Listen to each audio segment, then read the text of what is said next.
All right. Welcome to the channel. Welcome to Extreme Blogs, everyone. This is a recap and review of Monday Night Raw for January 9th, 2017. This recap has multiple different purposes, but the main purpose that I am going to get to sooner than later is talking about Chris Jericho walking in to this Monday Night Raw as a challenger, one of two challengers for the United States Championship to face Roman Reigns. Then walking out of this event as one of the most talked about individuals coming out of Monday Night Raw, coming out of this event as one of the more popular superstars coming out of this event, as well as becoming the new United States champion, which is a very monumental, very prestigious award, very prestigious championship to capture. And not just capture, but capture that championship in a 2-on-1 handicap match against the former United States champion, Roman Reigns. I will give my personal feedback and thoughts on that, as well as the push of Braun Strowman and what in the hell happened with Drew Gulak, who is one of the cruiserweights for the cruiserweight opening, and he's one of their cruiserweights that currently are not being utilized in the best fashion, in my personal opinion. And much, much more. However, let me just state this from the start, from the jump.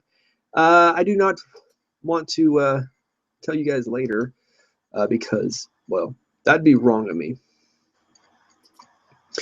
So quite frankly, I'm going to tell you all that I'm going to talk about the most important, the best of the best. I'm going to talk about the stuff that inspired me and made me want to watch professional wrestling time in and time out. And I'm sorry for the late upload. So, first, I'm going to start off by talking about Braun Strowman being booked in the correct fashion, in the correct format,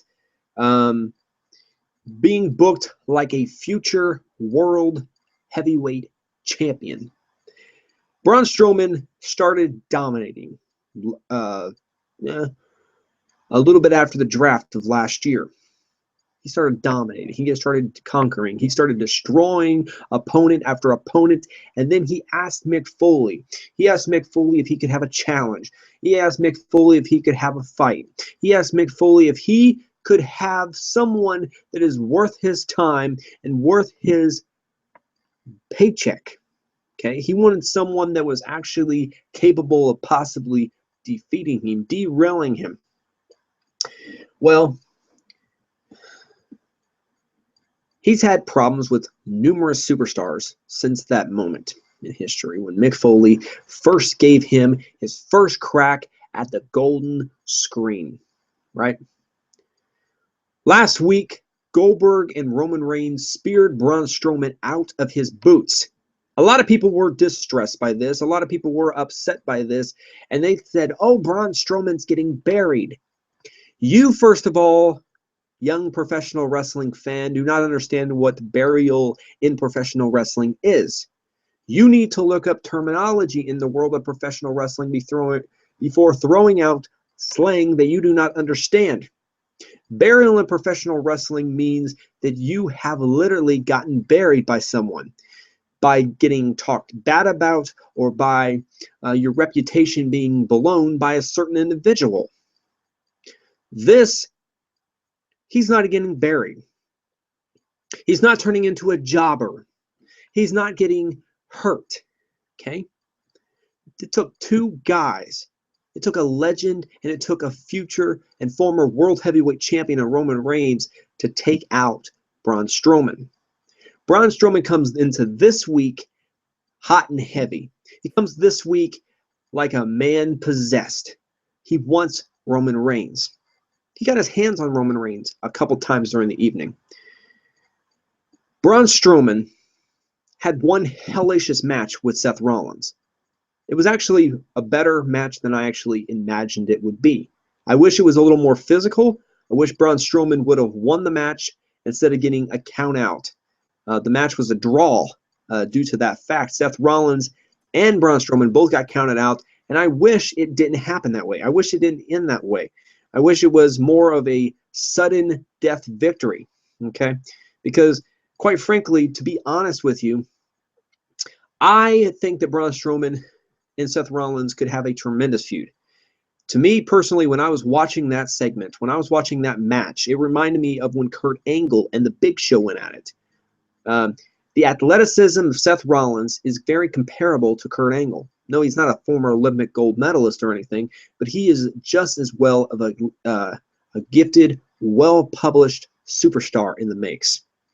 So, me personally, I want Braun Strowman to feud with Roman Reigns going into WrestleMania, or I want him to feud with Seth Rollins. Seth Rollins most likely got his hands busy with Triple H. Braun Strowman and Roman Reigns may not have the best match of the night, but this match was going to set Braun Strowman into being a future World Heavyweight Champion. Vince McMahon likes his big guys. He's not pushing as many as he once did back in the Attitude Era, back in the Golden Era, but he still is pushing a few. And one of those guys is Braun Strowman. I enjoyed Braun Strowman literally destroying Seth Rollins. But I also enjoyed Seth Rollins fighting back and showing that he is just as dominant as the giant Braun Strowman. So both these guys look strong. Both these guys look very dominant going into the Rumble. Will either one of them win? That's yet to be determined. I'm not sure exactly if either one of these guys actually have the capacity or the complexity of actually walking in and walking out victorious. Okay? So, secondly on my radar tonight is what in the bluest of blue hells is wrong with the WWE? What in the bluest of blue hells is wrong with their creative writing staff? Okay. I actually, this Monday Night Raw, I was very enjoyed by most of the product that they presented to me. It was very enjoyable. I enjoyed it mostly because the superstars on this show, they had different feuds interacting with each other. That's the way it should be. You should not have just one vocalization of a feud happening over and over, like Kevin Owens and Chris Jericho facing Roman Reigns over and under again, and making the audience get bored stiff of the stiff concept that is dull and not exciting at all. It's making the product stale. It's making the product weak and helpless. I love professional wrestling. I want professional wrestling to achieve and go to the next plateau. I want it to do things that only could happen in my dreams, that only could happen when I'm sleeping, right? But the creative writing staff have done much better. They're giving the cruiserweights stuff to work with. They're giving everyone something to work with, pretty much, right? Well, they do have like 3 or 4 storylines going on with the cruiserweights, and Drew Gulak is not one of those. So what the hell is going on with the creative writing team when it comes to Drew Gulak? Drew Gulak currently is in a team with Tony Nese, a well-accomplished team, because Drew Gulak is a submission technician, as Tony Nese is a high-risk offensive player, and this team has all the ability in the world to accomplish all their dreams and aspirational skills by winning tag team gold in the near future. But currently, right now, Drew Gulak is not winning matches. And one of 2 things happens when you don't win matches. Either you turn into the local jobber in the company and you become the jobber guy that any cruiserweight can beat, any superstar can beat, and not meaning that you do not have a fighting chance whatsoever. It means that you go out there and you put the talent over in the best complexity, the best manner possible, possible with the best attitude. Or this possibly could mean that Drew Gulak just, just hasn't hit his right stamina yet. He hasn't hit his right momentum point yet. He hasn't been given the correct direction point in which he should flow. I don't care what it is. I've been watching Drew Gulak ever since his days in CZW, Combat Zone Wrestling, and he was a very talented wrestler then as the CZW television champion, and he still is just as talented as a WWE cruiserweight wrestler. I want to see him become a wrestler more often. I want to see him destroy talents more often. I want to see him conquer. I want to see him make talents submit to him. And possibly even get him and his buddy Tony Nese mixed in with the tag team titles picture. Because having the same teams fight time and time again is boring, it's dull, it's not complex at all, and people get bored of this momentum at many points. So I would just like a change. The third point I want to make actually has 2 points in this one. First, I want to say that Rusev and Jinder Mahal look like a fantastic, well-groomed team.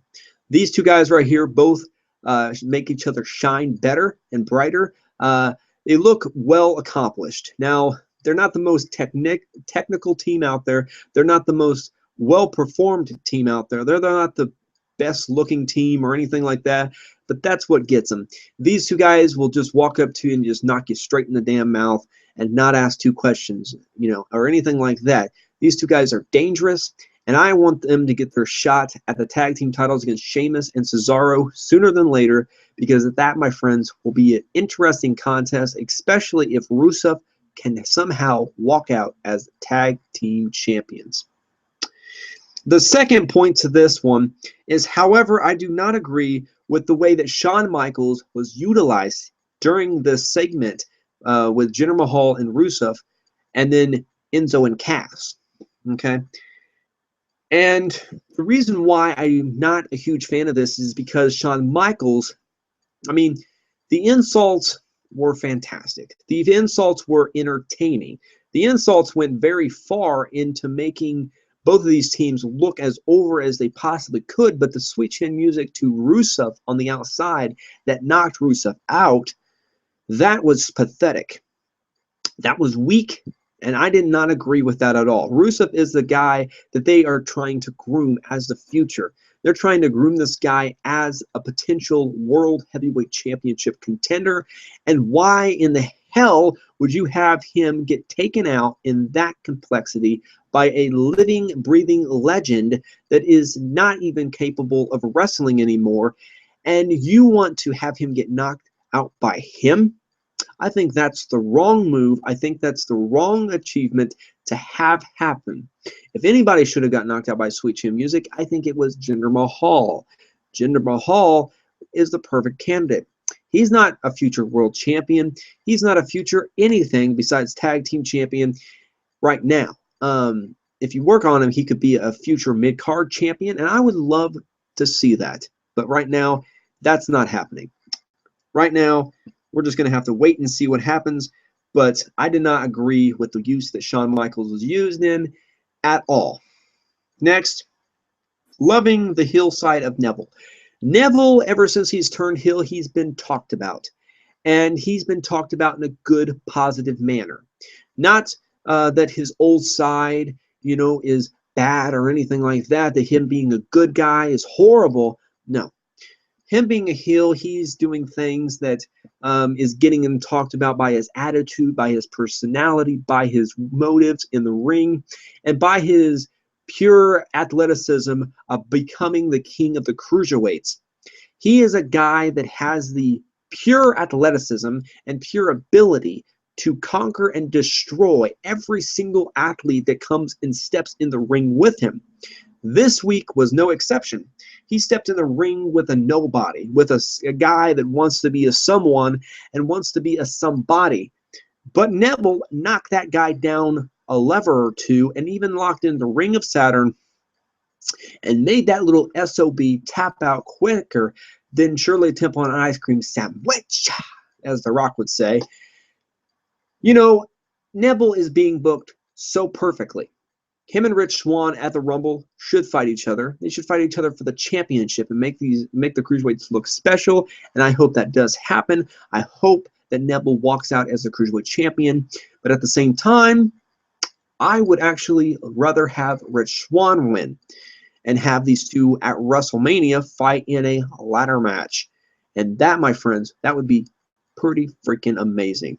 I would pay to see Neville win a ladder match any day of the week, especially since most guys that are like him, like Evan Bourne, like multiple superstars like that, do not walk into a WrestleMania as a contender and walk out as a champion, because they're known as the daredevil, the risk taker, the guy that goes up there and takes every single risk in the book, every single world of the risk, and then he loses it all because he took too many risks, like a Jeff Hardy would.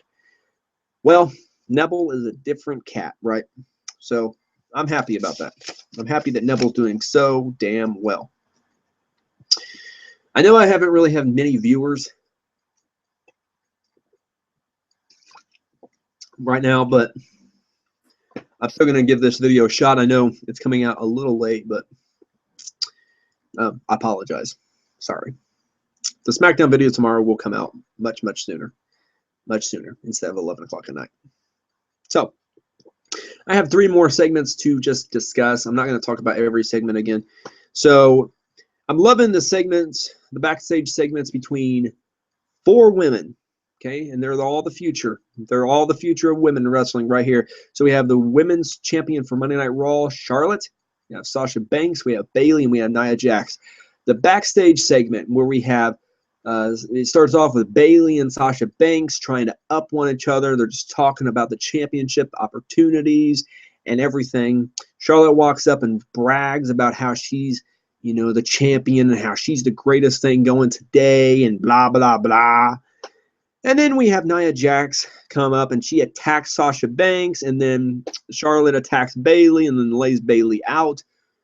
But the best part, the best entire part of this whole entire thing that stood out to me the most, that made this segment good instead of being bad, was the interaction between Charlotte and Nia Jax. See, most of the time, wrestling fans are like, well, these guys are baby faces. They have to get along. Or these guys are both heels. They have to get along. They have the same propaganda scheme that they're going to try to send out to the world and make them believe that both heels can get along, that both baby faces should get along just because they're good guys or just because they're bad guys. They should not get along just because they're baby faces or just because they're heels. Disagreements happen between people every single day that we live. And I enjoyed that Nia Jax grabbed her by the freaking shirt and slammed her against this little wall column and she said absolutely nothing. She just looked into her little beady eyes. Her scared soul was scared stiffless. And she knew exactly where she was because, well, guess what? Nia Jax is one of the bigger threats on Monday Night Raw for that championship. I enjoyed this segment because it really puts things into perspective. That's what really detested it and put it in from being a bad segment into being a good segment, because that altercation was fantastic. The match was all right. It still played within the psychology of the whole thing, with Sasha Banks getting taken out because she still has an injured leg, and then Charlotte and Nia Jax take advantage of that and pick up a clean victory. That part was very good. It was good with storytelling and everything, but I think the best part was the backstage segment that stole the whole entire show, in my opinion. Well, some of the show. I mean, I like entertainment parts and entertaining qualities like that sort of bring out different type of fold, immigrants or ingredients, not immigrants. All right, so the next part, The Undertaker announces that he is joining the Royal Rumble match. and he guarantees victory. The Undertaker is one of the greatest legends in the WrestleMania history books. He's also one of the greatest legends in professional wrestling history. I would actually have to go on a limb and say he's one of my favorite wrestlers from the WWE. I have always been a fan of The Undertaker. He's done great things in this industry, and I have every right to say The Undertaker is one of the reasons why I'm a fan to this day. But The Undertaker entering the Royal Rumble may actually be, it has good news and it has bad news. First, the good news. The good news is that the Royal Rumble match this year actually has Brock Lesnar, has Goldberg, has John Cena, and it now has The Undertaker. It has some big name superstars, and now it has a fight feel to it. So now you do not know who's necessarily going to walk out as the new possible number one contender. You don't know who's going to get a crack at WrestleMania. You don't know what kind of shots are going to be fired. I personally think The Undertaker should lose. Now, hear me out here. Now, The Undertaker did guarantee victory. And The Undertaker guarantees victory. Most of the time, The Undertaker means it. Most of the time, The Undertaker, when he guarantees victory, it's going to happen. Okay? Because The Undertaker doesn't lie. Undertaker tells the truth. Undertaker's a noble, honest man, right? Well, I would have Undertaker eliminate at least 5 guys. Okay? I would have John Cena eliminate The Undertaker. I would have John Cena be the guy to take out The Undertaker. Undertaker gets pissed. Undertaker attacks Cena, eliminates Cena, maybe gives him the last ride, powerbomb through the announce table or one of the announce tables, and makes a statement. They fight at WrestleMania. Now, would it be more memorable for the championship? You bet your ass it would be. But I think that would steal the momentum away from some of the other objective feuds that you could possibly have at WrestleMania if you actually play your cards correctly. So I would have The Undertaker lose the Rumble. I would possibly have Goldberg win it just for the simple fact that he could possibly take on Kevin Owens at WrestleMania, or he could possibly take on Roman Reigns at WrestleMania, or a Seth Rollins at WrestleMania. You have all these possible potential feuds that could possibly happen. With The Undertaker, you only have that one type of match that people actually want to see. I mean, speculation is that he could possibly take on Roman Reigns. He could possibly take on Braun Strowman. But I am set on him taking on John Cena. That's the best, that's the highest marquee match that you could possibly do this late in his career. So, yeah. And not to go off stand, but I was very happy and overprivileged to see that The Undertaker had returned to the WWE for that huge, monumental moment. It was funny to see that Stephanie McMahon was getting upset with Mick Foley because he couldn't prove that The Undertaker was going to show up, and he couldn't prove that Undertaker was going to, threaten the lives of every person and every wrestler in the Royal Rumble match, that he wasn't going to make an impact, Well, I think that was entertaining. Some people didn't like that. They said that Stephanie switched, from being a babyface to a heel like 400,000 times. But I say, are you freaking stupid? Are you retarded? Are you lonely and sad? Because Stephanie McMahon was a heel the whole damn time. It doesn't take much of a rocket science or a stupid science teacher to figure out that she was a heel the whole time, And the last statement that I have to make, this video I think is running about 40 minutes. I'm not sure exactly. Is that Chris Jericho is your new United States champion. This right here, this is monumental. Chris Jericho has won a lot of championships in his tenure in the WWE. I am very proud. I am over excited that Chris Jericho has achieved this great accomplishment in his career. Chris Jericho and Kevin Owens defeated and destroyed and possibly even crippled Roman Reigns' momentum going into the Royal Rumble. Now, Chris Jericho, the new United States champion, is going to be hoisted above the ring, looking down to his victims, looking down at his friend, and looking down to one of the guys that he's fought time and time again. And I'm excited that Chris Jericho is the U.S. champion because it's something different, and he's actually a person that is cheered by the fans. And I love when a plan comes together and when people actually are watching a product that they not only enjoy, but they endorse, and that they want to see the outcome. They smile when they see these performers come out. And Chris Jericho is a popular superstar with a high objective on his corner where he wants to achieve greatness at every moment of the day.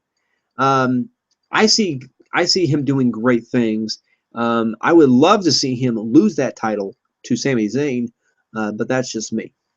So, me personally, Chris Jericho winning the United States Championship is the best thing.